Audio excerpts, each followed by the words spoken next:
2 Chronicles chapter 9. When the queen of Sheba heard Solomon's fame, she came to Jerusalem to test him with hard questions. Arriving with a very great caravan, with camels carrying spices, large quantities of gold and precious stones, she came to Solomon and talked with him about all she had on her mind. Solomon answered all her questions. Nothing was too hard for him to explain to her. When the queen of Sheba saw the wisdom of Solomon, as well as the palace he had built, the food on his tables, the seating of his officials, the attending of his servants in their robes, the cupbearers in their robes, the burnt offerings he made at the temple of the Lord, she was overwhelmed. She said to the king, "The report I heard in my own country about your achievements and your wisdom is true. But I did not believe what they said until I came and saw with my own eyes. Indeed, not even half of the greatness of your wisdom was told me. You have far exceeded the report I heard. How happy your people must be, how happy your officials who continually stand before you and hear your wisdom.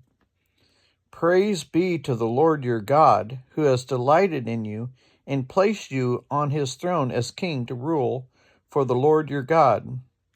Because of the love of your God for Israel and his desire to uphold them forever, he has made you king over them to maintain justice and righteousness." Then she gave the king 120 talents of gold, large quantities of spices, and precious stones. There had never been such spices as those the queen Sheba gave to the king Solomon. The servants of Hiram and the other servants of Solomon brought gold from Ophir. They also brought algum wood and precious stones. The king used the algum wood to make steps for the temple of the Lord and for the royal palace, and to make harps and lyres for the musicians. Nothing like them had ever been seen in Judah. King Solomon gave Queen Sheba all she desired and asked for. He gave her more than she had brought to him. Then she left and returned with her retinue to her own country. The weight of the gold that Solomon received yearly was 666 talents, not including the revenues brought in by the merchants and traders. Also, all the kings of Arabia and the governors and the territories brought gold and silver to Solomon. King Solomon made 200 large shields of hammered gold. 600 shekels of hammered gold went into each shield. He also made 300 small shields of hammered gold, with 300 shekels of gold in each shield. The king put them in the palace of the forest of Lebanon.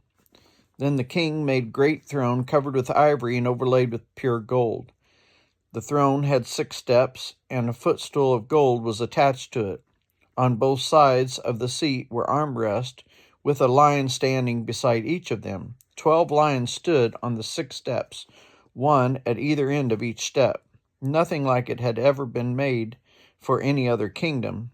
All King Solomon's goblets were gold, and all the household articles in the palace of the forest of Lebanon were pure gold. Nothing was made of silver, because silver was considered of little value in Solomon's day.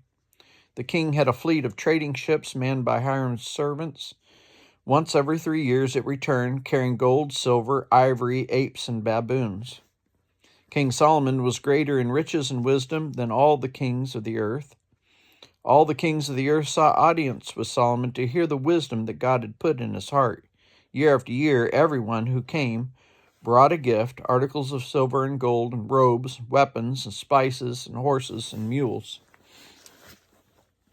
Solomon had 4,000 stalls for horses and chariots, 12,000 horses, which he kept in the chariot cities and also with him in Jerusalem. He ruled over all the kings from the Euphrates River to the land of the Philistines as far as the border of Egypt.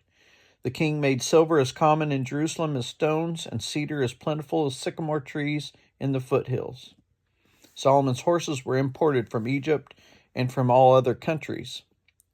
As for the other events of Solomon's reign from beginning to end, are they not written in the records of Nathan the prophet, in the prophecy of Ahijah the Shilonite, and in the visions of Iddu the seer concerning Jeroboam son of Nebat?